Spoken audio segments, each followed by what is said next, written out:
Morning সবাইকে, কেমন আছো তোমরা সবাই? শায়নুর ব্লগে তোমাদের সবাইকে স্বাগত।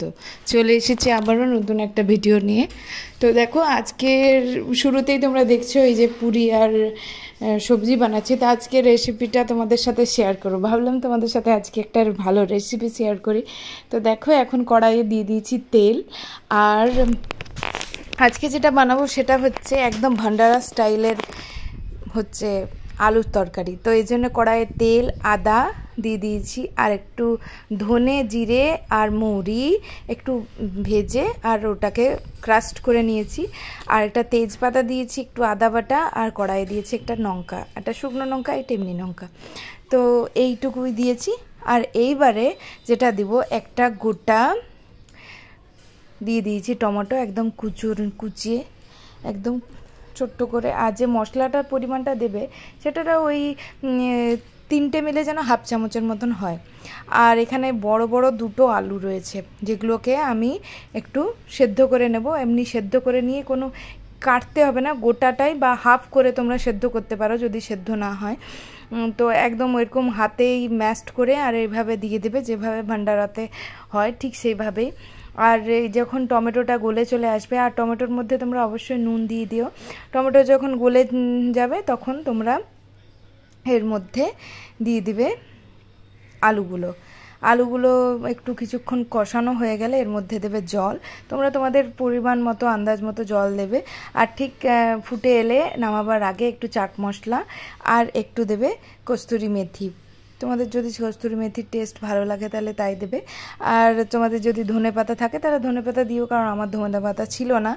আর একটা জিনিস যেটা করবে সেটা হচ্ছে একটু ঘিতে তার মধ্যে এই যে কালো এই শুকনো লঙ্কা যেটা হয়, যেটা গুঁড়ো মশলা, সেটার ফোড়ন অবশ্যই দেবে। আর খাবারটা খেতে সত্যি খুবই টেস্টি হয়েছিল, খুবই টেস্টি হয়েছিল। এবার চলে আসছি তোমাদের কাছে, যেটা হচ্ছে এই যেটা হচ্ছে পুরি যেটাকে বলে। এটার মধ্যে রয়েছে ছাতুর পুর।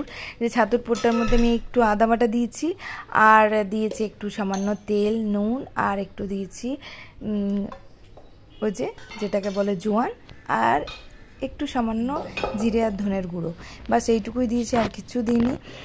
তো এইভাবে পুরটা বানিয়ে নেবে, একটু জল দিয়ে হালকা মেখে নেবে। আর আটা তোমরা যেমনভাবে মাখো সেরকম রুল ময়দা আর এমনি আটা আমি মিক্স করেছি। তো একটু হালকা তেল দিয়ে ভালো করে মেখে নিও। দিয়ে এইবারে লুইয়ের মতন করে এর মধ্যে পুরটা ভরে আর এই যে এরকম পাতলা পাতলা করে বেলে নিতে হবে। আর পুরটা একদম সামান্য দিও, খুব একটা বেশি দিও না, কারণ লুচির পুর তো। আর সত্যি বলছি, একটু আটাটাকে রেস্টে রেখে দিও। সত্যি খুবই সুন্দর হয়েছিল জিনিসটা, একদম ফাটেনি, আর খুবই টেস্টি অ্যান্ড ইয়ামি হয়েছিল, খুবই টেস্টি আর ইয়ামি। তো দেখতেই পাচ্ছ প্রত্যেকটা লুচি কিন্তু ফুলেছে।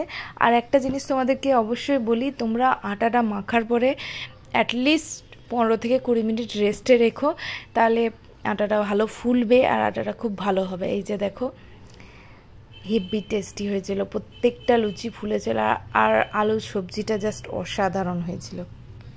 আর তোমরা যেরকম করবে সেরকম অনুযায়ী তোমরা তোমাদের পরিমাণগুলো বাড়িয়ে কমিয়ে নেবে। এখানে আমার ফ্যামিলি ছোট, তাই আমি মোটামুটি মিডিয়াম সাইজের ছোট দুটো আলু দিয়ে বানিয়েছিলাম। তোমাদের ফ্যামিলি বেশি হলে তোমরা সেই অনুযায়ী মানে জিনিসপত্রগুলো কম বেশি করে নিও। আর এই যে দেখো, খুবই টেস্টি হয়েছিল, আমার ছেলের তো খুবই পছন্দ হয়েছে, কারণ ও পুরি খেতে এমনিই খুব ভালোবাসে। আর আমাদের এমনিতে রবিবার দিন পুরি হয়, তো এখনও গ্রীষ্মবন্ধের ছুটি পড়ে গেছে, তখন তো আরোই প্রায় দিনই হয় আলুর অন্য কোনো সবজি, নাহলে বিনসের সবজিতে হয়। তো ভাবলাম চলো তোমাদের সাথে আমার বাড়ির একটা ফেভারিট রেসিপি চলো শেয়ার করি। তো এই ছিল রেসিপিটা, তোমাদের কেমন লাগলো জানিও কিন্তু। আর দুপুরবেলায় যেটা বানিয়েছিলাম সেটা হচ্ছে আজকে একটু চিলি চিকেন আর ফ্রাইড রাইস বানিয়েছিলাম। তো সেটার পুরো রেসিপিটা তোমাদের যদি লাগে তাহলে তোমরা আমাকে বলো, আমি কিন্তু তোমাদের সাথে শেয়ার করব। আর এখন দেখো, এই যে চিকেনগুলোকে আমি একদম ছোট্ট ছোট্ট করে কেটে নিয়েছি, যাতে আমার মানে একটু সুবিধা হয়। তো ছুটি মানেই জানোই তো, ছুটি মানে হচ্ছে একটু খাওয়া দাওয়া, একটু মজা ফুর্তি, আর অনেক অনেক রেস্ট। তো এই ছিল আজকের ভিডিও, কেমন লাগলো তোমরা কমেন্ট করে অবশ্যই জানিও। যদি ভালো লেগে থাকে তাহলে একটা লাইক করে দিও, আর আমার চ্যানেল নতুন হলে চ্যানেলটাকে সাবস্ক্রাইব করে দিও। কমেন্ট করে জানিও কেমন লাগছে।